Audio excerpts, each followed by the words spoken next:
so y'all should be humming along with the imaginary song. This door is open to you. Good morning, Claremont Center for Spiritual Living. How are you this morning?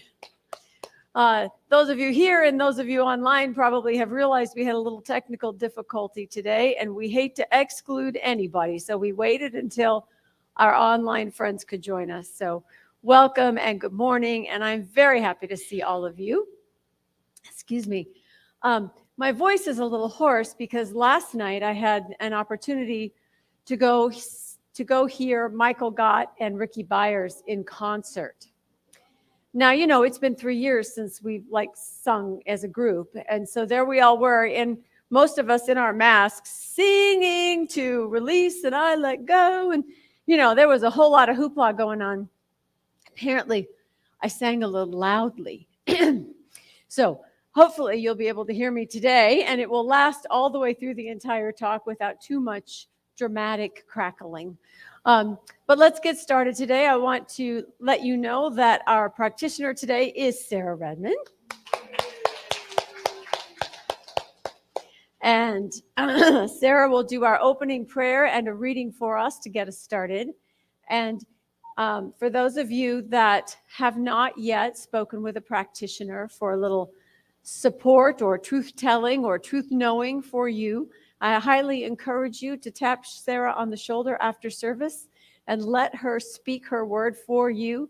You'll find it to be a very healing and uplifting process, and it's part of what we do here. We do our work in consciousness, and she is a master at that. So thank you all for coming. As you can see, our music corner is quiet today. That's all right. We can still, you know, music, I learned last night, music is an amazingly mood shifting opportunity, right? So you're just going to have to hum quietly to yourselves as we go within. That's right, you're fine. With the magic bowl. And what I invite you to do is to take a moment and close your eyes and just let yourself hear the tone of the bowl and breathe. And as you breathe into that heart space that is within you, remember the oneness of life, that oneness that you and I and Spirit are. And allow yourself to remember that this oneness is the very energy of love.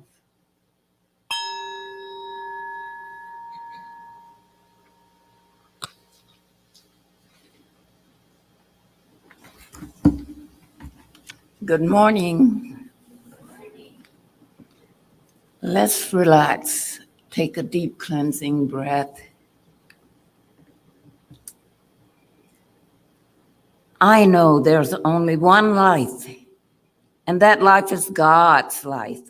For God is all there is, everywhere present, closer than my breathing, in, as, and through everything there is, omnipotent, omnipresent, and omniactive.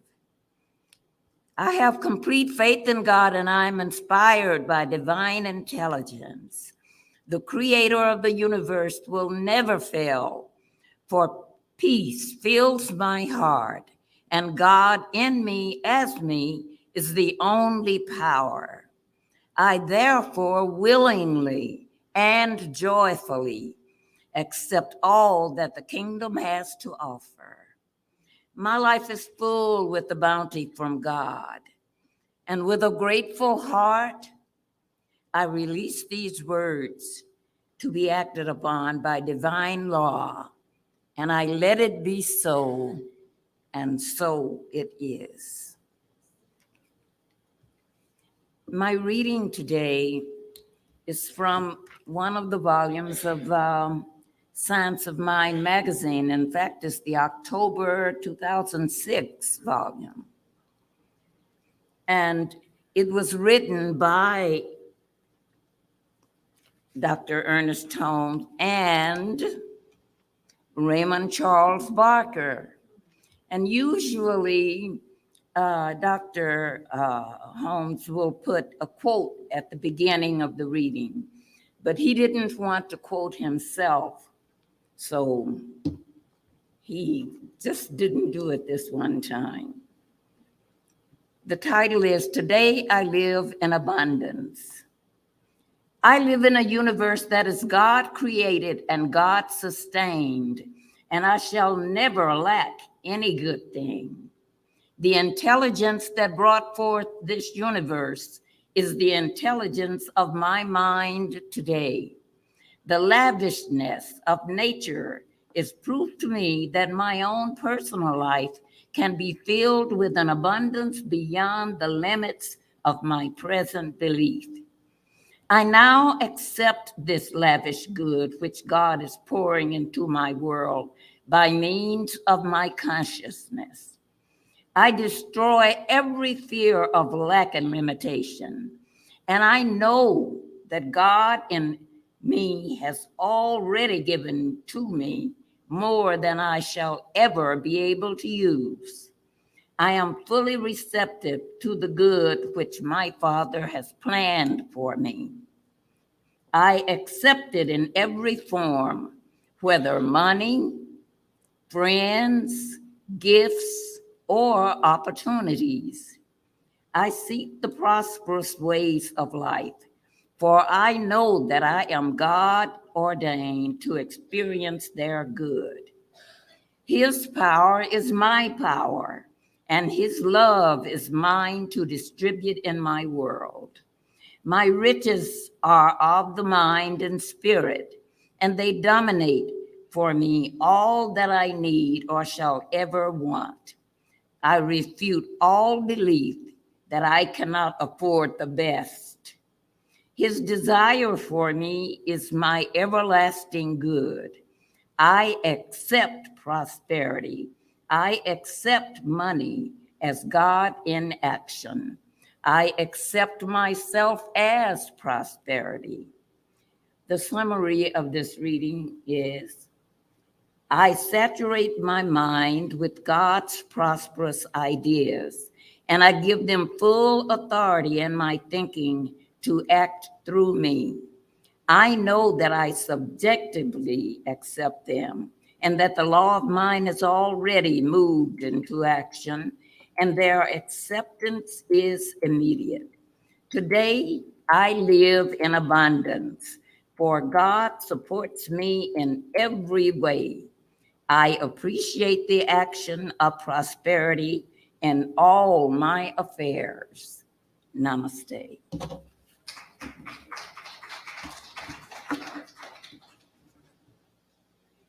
welcome. Thanks, sweetheart. Got it.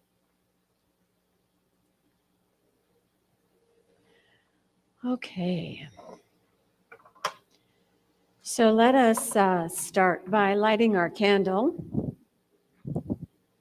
And today we light the candle for the Jewish New Year, Rosh Hashanah, which starts tonight, beginning the 10 days of awe.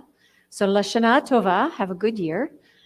And the blessing of the new year in the Jewish tradition all encircle sweetness and abundance. So people eat honey with their apples, and they serve round loaves of bread to symbolize the allness of life, the abundance of life.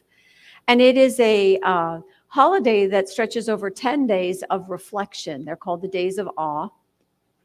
And those 10 days are for the purpose of individually and as a community coming together to look back on the previous year, to sort of assess what went well and what did not, to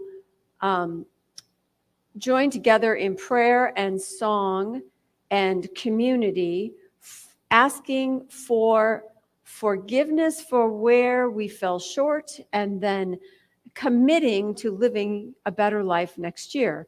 And, this process, this rhythm of pausing to reflect, to sort of clean the slate, and then move forward anew, this is something that we all intuitively respond to. And so this time of year in the Jewish tradition is one of families coming together, of communities coming together, and of personal reflection. So there's not a lot of social activities that are sort of just for fun. It's like, okay, let's just back off from the party principle a minute and take a moment and really just take some time to assess where we are in our lives. And that in and of itself is healing. And one of the rituals that is shared every year is tashlich. And tashlich is the word for pocket. And the ritual is you take crumbs of bread out of your pocket. So you empty your pockets. And these crumbs of bread represent those things that happened in the previous year that you wish to let go of. So you're releasing your errors in thinking, your, inadvertently bad behavior, or even your deliberately bad behavior, or thoughts that you held that were not healthy for you or for someone else.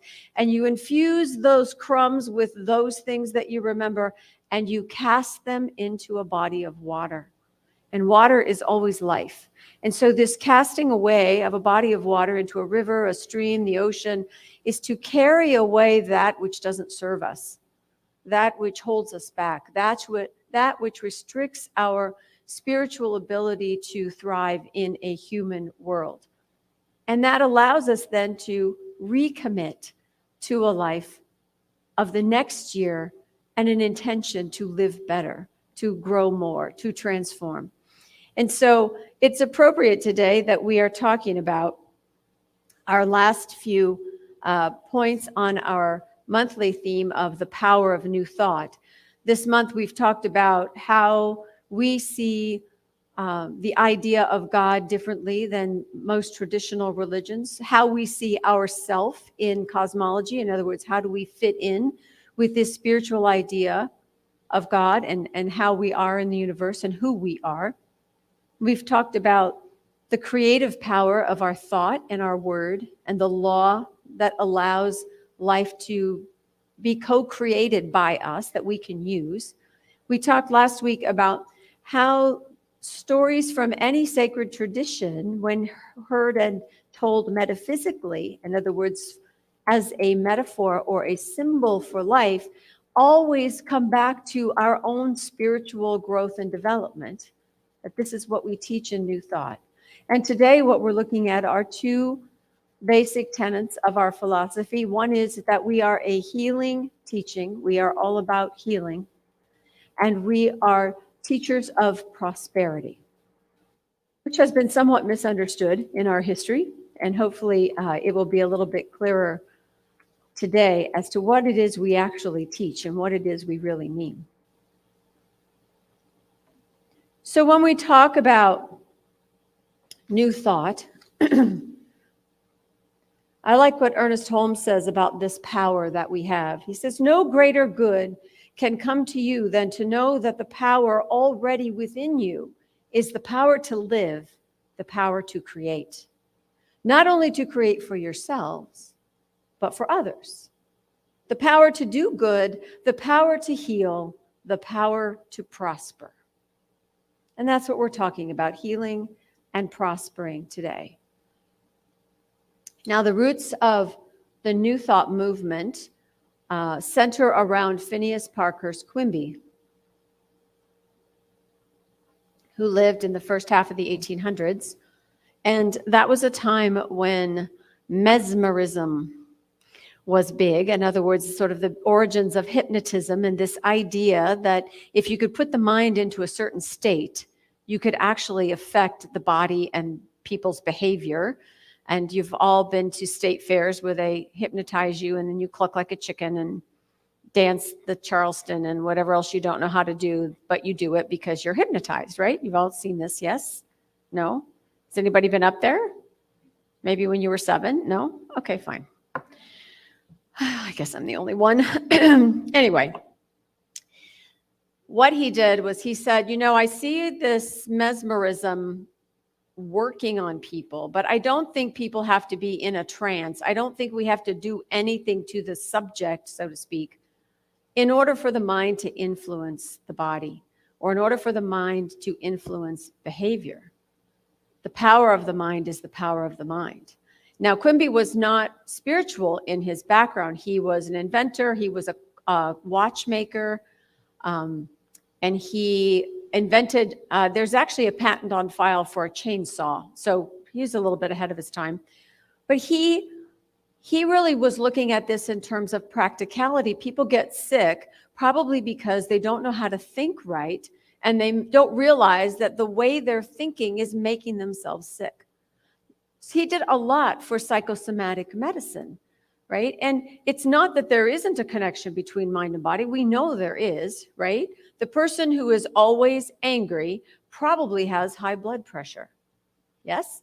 And if you modulate your emotional state, if you think differently so that you don't go to anger, chances are your blood pressure will come down.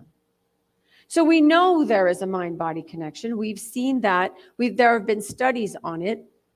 And what we did in Science of Mind was take it beyond just the healing of the body and the idea that a right explanation, in other words, take the wrong idea out of somebody's head. No, you do not have to be sickly your whole life. You can actually have a life of health and abundance. Help people to think differently, to understand what they're coming from that is causing them distress, and watch the distress go away. He was highly successful at this. And what New Thought then went on to do as a movement was to incorporate the idea of the spiritual effect on mind, emotion, and body.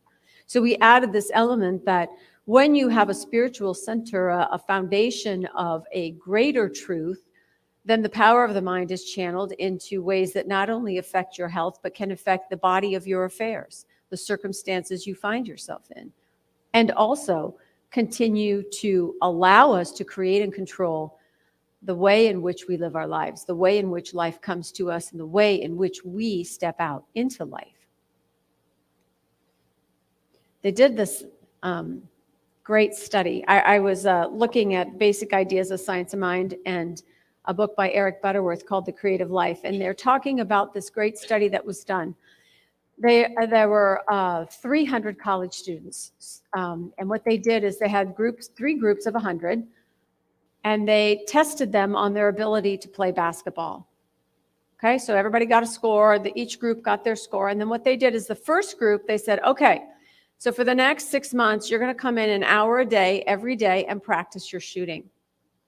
And then the middle group, they said, you don't get to practice at all. You're just going to come back and we're going to test you again in 6 months. You're off the hook. And then the third group, they said, you're going to spend an hour a day imagining yourself making baskets. No physical activity, no working out, just for an hour a day, see yourself practicing basketball. And when they brought the groups back and retested them, the group that didn't practice in either way, of course, had no improvement. They were basically the same. The group that came in for physical practice was 24% better than they had been before. The group that imagined their practice was 23% better than they had been before.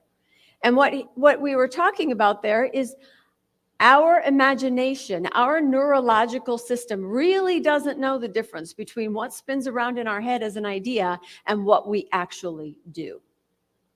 Which for me is a really good argument that I should pay attention to what I'm thinking and choose to think what I want to think about rather than what I don't want to think about. Because my body doesn't know that it's not happening. And so this mind-body connection, and the emotional element that gets us hooked, right? So Ernest Holmes tells us that emotion is the fuel, right? It's what makes things, our charge on it, our emotional charge on something is what either keeps it at us or allows us to move forward. So when we are prone to anger, or we are prone to anxiety, or we have a habit of depression, or what else do you do in your head? You laugh at everything, even when you're nervous and it's not funny, right? Whatever our emotional responses are, they actually cause us to hang on to things that may or may not be good for us. And so by using our awareness of what we're thinking, by using our spiritual practice to remember that there's something going on in life beyond what we're thinking and what we're doing right this minute, we're able to even that out. We're able to change the way we live, which then changes the way we experience life. That concert that we went to last night, It was actually a very long day. I went to an ordination for a minister that I had mentored when I was at the Huntington Beach Church, and his ordination, and then there was a little lunch served, and then there was a little break, and then there was a concert. So basically, I left my house at 11 and got back at like 9 o'clock last night, which is not my usual mode. So needless to say, at about 10:30, I was like, do I really want to go do this? It's like I've been working on my talk. I'm kind of I'd rather just sit on my couch. You've had these conversations with yourself, right? And the only reason I went was because I said I'd go. So, you show up, and he's a nice guy. I got to show up for him. And we kind of Pat and I made an agreement. Look, if it's really too much, we don't have to stay for the concert. Okay, fine. So of course we get there. And of course the ordination is lovely. And the other ministers speaking are delightful. And someone else is doing the prayer, and I'm like swept away. And it's like, oh, right, this is why we go do this. This is really good for me. And then we went to hear the music. And it's really funny. But even at, 7 o'clock when we ran a little late, I wasn't tired anymore at all. Like not even a little bit. Because the energy, the emotional hook, the uplifting messages, the surrounding myself with people who were also happy to be there, changed my experience of life, changed my awareness of myself, because all of it for me was centered around spirit is bigger than anything and everything. And isn't this lovely? And isn't there beauty in the world? And isn't there an energy of fulfillment that comes when I am open and willing to participate? So these interwoven connections of mind, body, spirit are what create the health that we experience. Now, part of what contributes to our difficulty sometimes in managing our energy or managing our willingness or our emotional connection or distancing, part of that is the way we think habitually, right? We have habits of thought. And habits in and of themselves aren't a bad thing, right? So I have a way that I drive to work. You turn right here, you turn left here, you get on the freeway, you get off the freeway. I drive that way out of habit because it works, right? It gets me from home to work. I don't need to think it out every time. I don't need to figure out something new and exciting and creative. That works for me. Where it gets complicated is when we do things out of habit, and A, we don't realize we're doing them out of habit, and B, we haven't questioned it since we were like 15 years old, and C, it really doesn't serve us. And oh, by the way, did you know that you really believed in lack? Or that you really believed there wasn't enough time in the day? Or that you really believed that you were never really going to have enough money to retire? You see, our beliefs and plus emotion is what gives us our habits. So we can question our habits, which will get us to the underlying belief, which will free up a whole lot of energy, because the only thing keeping us from infinite health and infinite abundance is the way in which we think. There's a really great analogy in here. This is Basic Ideas of Science and Mind by Ernest Holmes. And he's saying, everything is spirit. Everything is consciousness. There's only one consciousness, one mind, he says. And there's no separation between God and you except the degree that you think you are separated. He says, it's like being in a locked room and you believe so firmly that it is locked that you don't even try the doors and windows. And the results are exactly the same as though you were, even though the actual truth may be there is no lock and that you are free to go as you please. Your belief is all that lies between you and freedom. You need to forever banish the belief that there's any barrier between you and that divine spirit within. You are in God mind. You are of God mind. You are God mind made manifest in human form. When we know that, when we know that we truly are the consciousness expressing as part of the one, then we can start directing our consciousness, directing our life experience, directing ourselves in a way that brings us to a better place of life, a better way of living.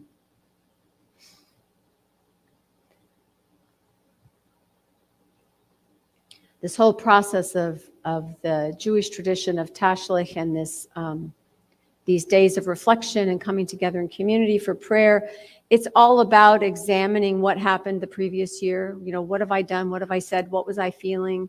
How can I be better?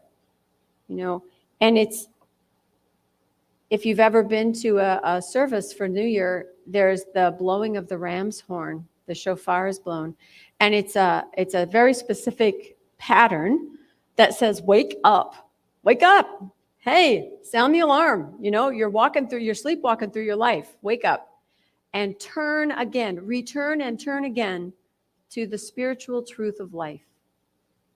Wake up from your everyday." And remember that there is an infinite source, an infinite love, an infinite power at work in and as your life. And so this questioning that we do, what am I doing that's working? You know, do I really have enough? Am I going to be able to get this done? Do I have what it takes?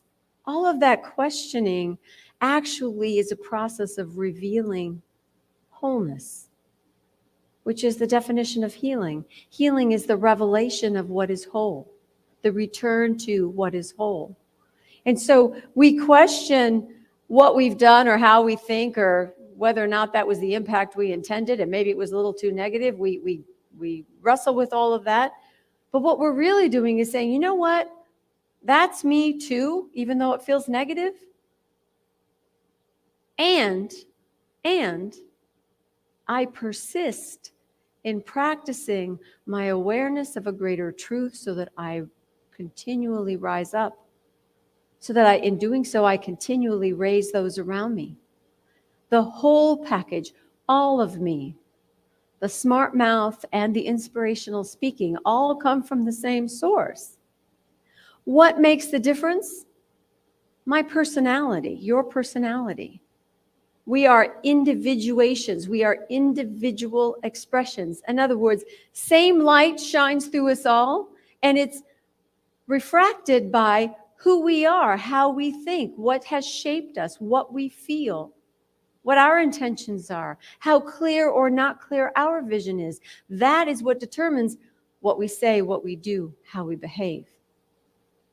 So we have this ability to shift our personalities, so to speak, not because we all have to be the same, but because we have an opportunity to latch onto more of the spiritual traits that we want, thereby letting go of the things that we don't want.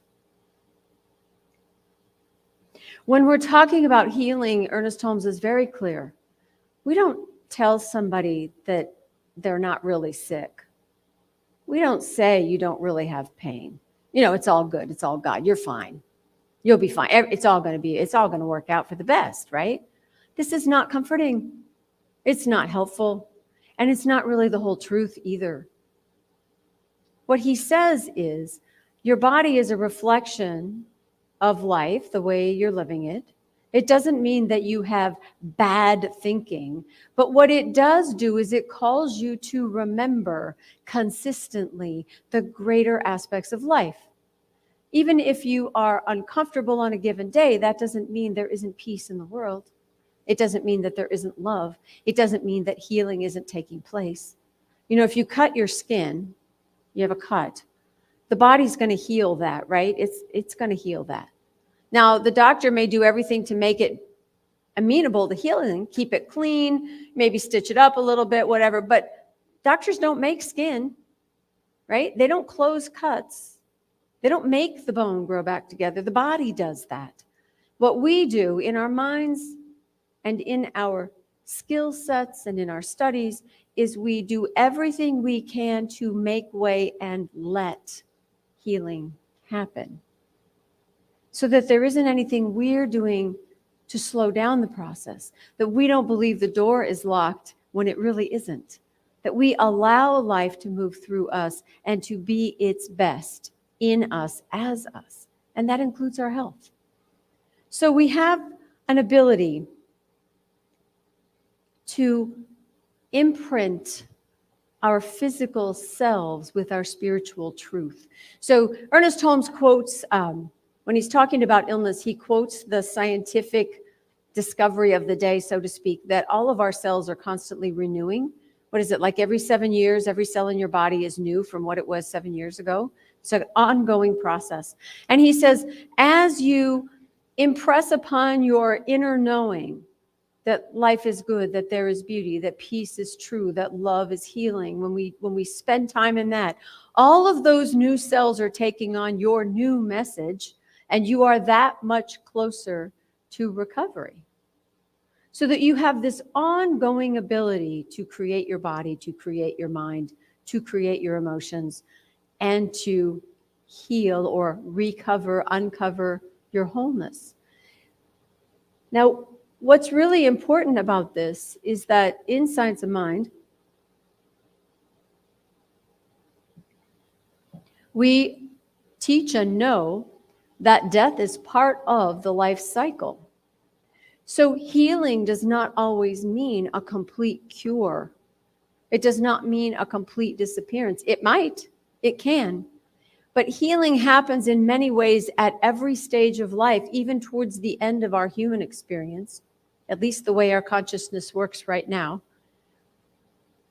But have you known people who were facing death that made amends with their estranged children? Or found a new peace within themselves? Or reached out in some way that let you know that they had achieved something within themselves that maybe had eluded them their whole lives? So healing happens in many, many forms, and it doesn't always cure a disease, but it definitely reveals the wholeness of experience that we as humans go through. And the biggest healing factor of all, of course, is love. And one of the names for God is love. And when we really know, again, that we are made of, in the likeness and image of infinite love, then whatever comes to us in our lives is simply part of the love that brings out the wholeness in us.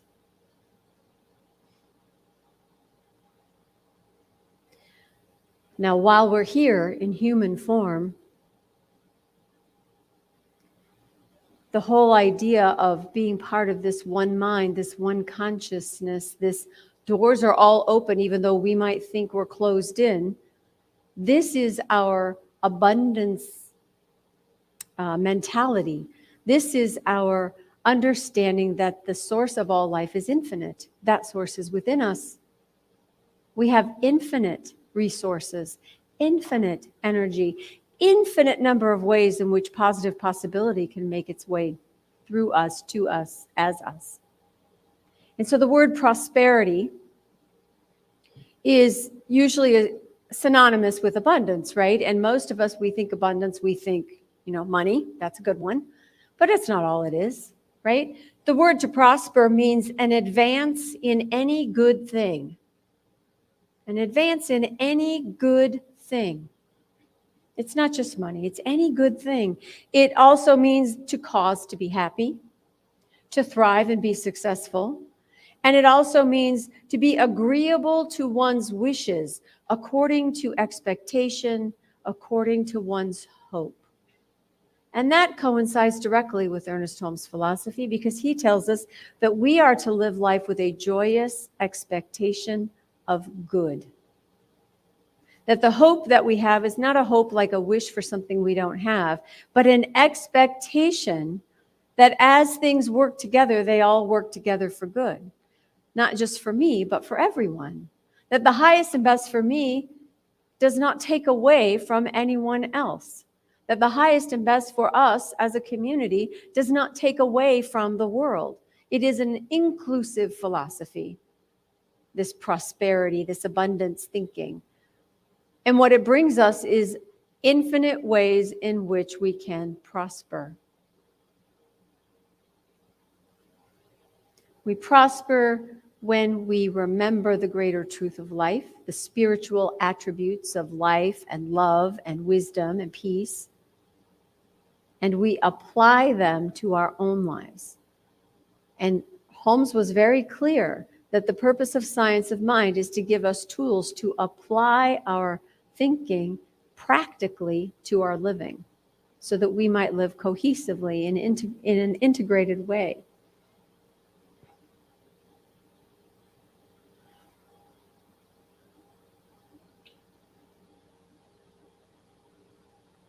This is good because I managed to speak about things out of order. Hopefully it didn't feel that way to you. The quote that shows up now in my notes is the one about personality and how we all express our individuality. Apparently that was important earlier on. We've already covered that. That's good. All right.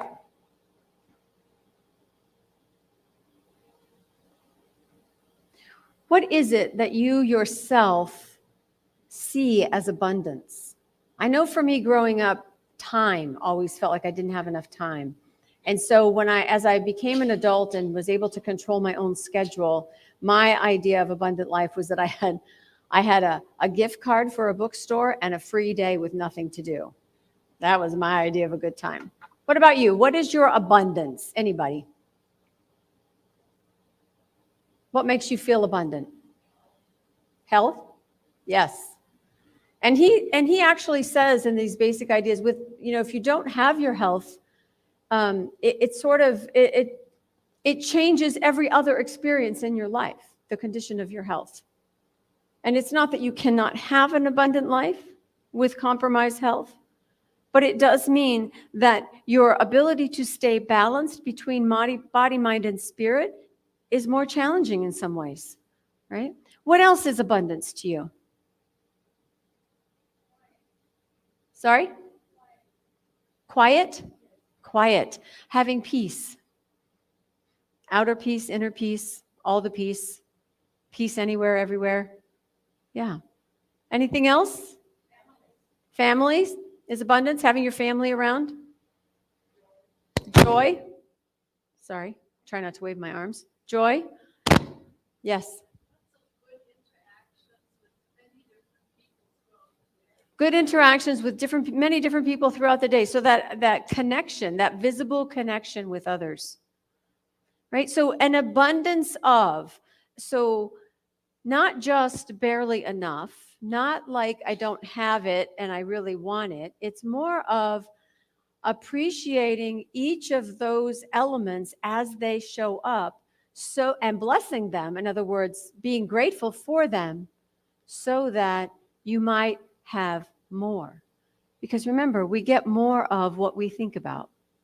And that's the whole spiritual practice of training our minds to think about, to choose, to decide really what habits we want to build.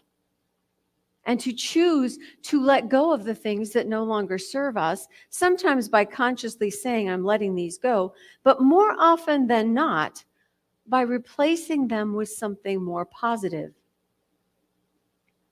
And so again, the words of Ernest Holmes.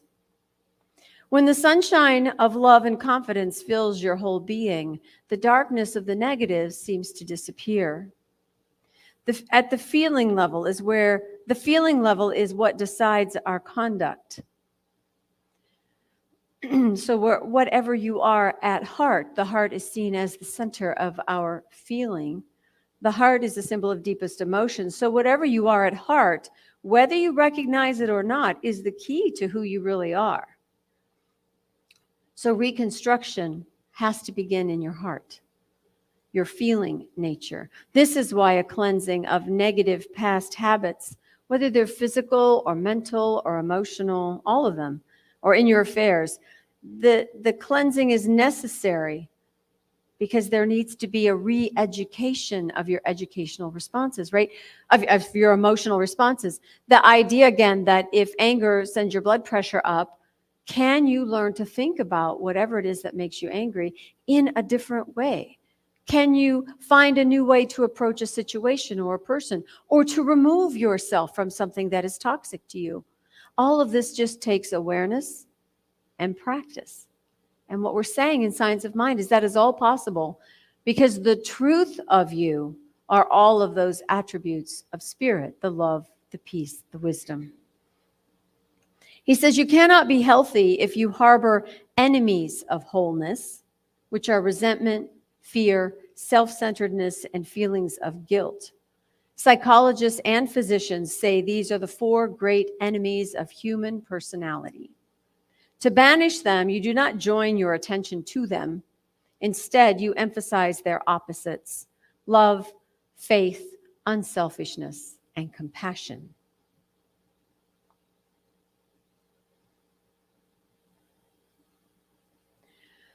Our call is to increase our own awareness of our spiritual power. Know that the good cheer, the happiness, the joyous expectancy that you're building up in consciousness, not in every moment. Nobody's happy all the time, right? There are moments of great sunshine, and then there are moments of deep night. But as a way of thinking, as a foundation for your life, as a habitual way of looking at the world until you feel otherwise. But it's where you're starting from. This joyous expectancy that you build up in consciousness is reflected in your health, your financial success, and in your ability to live a fuller and more abundant life, not just for yourself, but ultimately for all. Namaste.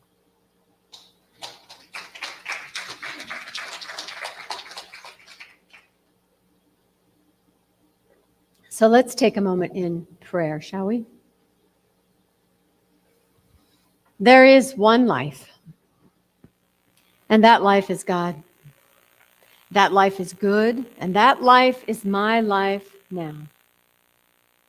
For while it is true that there is one life and it is good, it is our call to remember that this is our life as well. That all that we are is of the Spirit. That all that we desire is of the Father, of that parental source of the characteristics that we embody. We come from life, from love, from peace and joy and wisdom. That there is within each of us that spiritual nature simply awaiting our attention, our willingness, our belief that the power of life is within us and we can use it. And I speak my word for a clarity of purpose for everyone here. That as we continually go within to know ourselves, as we continually study and contemplate, pray and meditate, that we are led to a greater understanding of our own greater truth. That life is good, that life is for us, that a way forward is always available. And that where we cannot see it for ourselves, we can trust in faith that it will appear. For in life, there is only transcendence and transformation. There is only an expansion, a deepening, a broadening, an allness to be expressed. And it is as true for us as it is for the plants of nature. It is as true for us as we allow it to be in our lives. And so where there is a tendency to say no, or I can't, or it's not possible, I call forth that part of me that does know. I call into being that expression of life that says, yes, there is a way. I remind myself of the greater truth that I can choose to cast away what does not serve me and embrace and bless and welcome my experience in and as love, in and as peace. I let the light of Spirit shine through me as me, clearing any cloudy windows, clearing any path which I've obstructed with fear or doubt or dismay. Remembering that the light of Spirit shines through it all, and that the infinite energy of life is mine, here and now and always. And as it is true for me, it is true for everyone. And I am grateful for the gift of everyone in this room, everyone hearing my voice, everyone beyond this community, grateful for the love that they are in whatever form it takes. Grateful for my faith that life is for me, that we are where we need to be, that we have within us all that is needed for our best life and the lives of those around us. And I release my word into this law of mind, this consciousness that knows it is already done, that this life of peace and love is actually manifesting now in all of its many ways, seen and unseen, expected and unexpected, all working together for a world that works for all. And in the power of this word, the power of this message, I simply let go and know that as God is all there is, so it is. Amen. Okay, so we should all hum a song, right? I release and I let go. Let the Spirit run my... Okay, that's left over from last night. Okay, so I didn't do it. I didn't touch my microphone or anything. Let's talk about invitations for a moment. We have our Wednesday night meditation at 6:15 here in the foyer, in the practitioner room. And this Wednesday night coming up is a topic of peace. The title is Peace Be With You. There'll be a video and a discussion led by Reverend Mary. And that's at 7 o'clock in the chapel. Were any of you here Wednesday night for Reverend Kat? Lovely, just amazing and powerful and lovely. She talked about peace in the planet, and it was gorgeous. She's delightful. Did this get moved? Next Saturday. Okay, sorry, I apologize. The celebration of life for Gretchen Newton. Most of you know Gretchen. She was our administrator for a long time. Her and her husband Herb were very active members for years and years. Right on the holidays, Herb would put little flags on the end of every pew.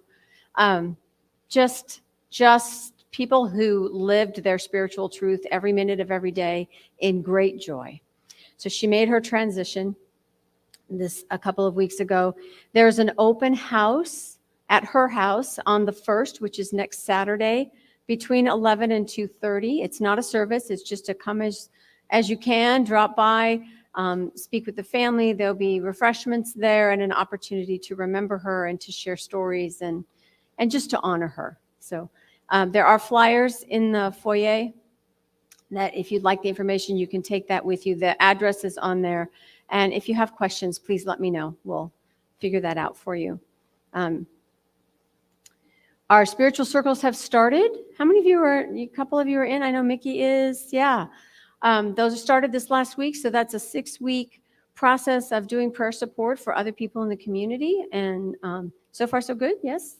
You've met once, right? Okay. So we'll hear next week how it all went for everybody. That's great. And then I want to acknowledge our flowers this week came from our treasurer, Shelley. Just because they're beautiful, or was there a special dedication? No, it's a beautiful thing. So there we are. There's beauty for you right there. And again, I want to thank you all for donating to our food donation box. We continue to support 2 different pantries, and it's helping. It's very much appreciated. If you have a contribution for today for our community, the baskets are in the back of the room. For those of you online, you can go to our website. There's a PayPal button, or you can donate through our email. And your contributions are what's making all of this possible.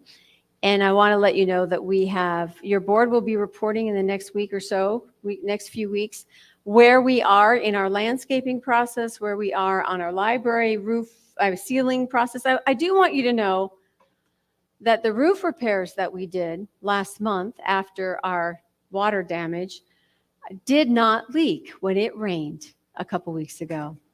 There was not one drop of water inside the building that didn't belong there. So we are grateful. So now we'll move on to the ceilings and the floors and get our library back in shape. So that is the plan. But we'll keep you updated on that as we go along. And I think, the affirmation. Yes, that's really good. Thank you, Marley. You know, you mess with my schedule, like there's no music over here. and we didn't have any when I walked in, and it's like, sometimes I don't handle change very well. And then I bounce back because, that's what we do. All right. So, and I want you to appreciate this. I think you will. So yesterday, many ministers had an opportunity to speak at many different points during the ordination and the little reception afterwards, and at the concert. So the concert was a benefit for Ahia, which is the center in Pasadena, which is where Scott was ordained, Reverend Scott was ordained. And so the assistant minister from Ahia got up to introduce the musicians, and he got on the microphone and he was talking so long that Ricky Byers came out from behind the backstage and hit him with her jacket and walked back in. Like, come on already, let's get to the music. So I just want you to know that as a minister, I appreciate the fact that ministers sometimes ramble on too long, which is why we're ending quite early today. All right, the affirmation. Will you join me in saying our affirmation? I'll say each line first, and then you repeat after me so that our friends at home can go along. Today and every day, I choose to live life to the fullest.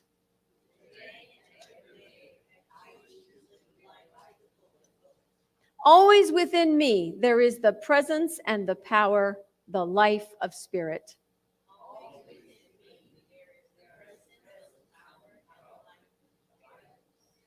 And so it is.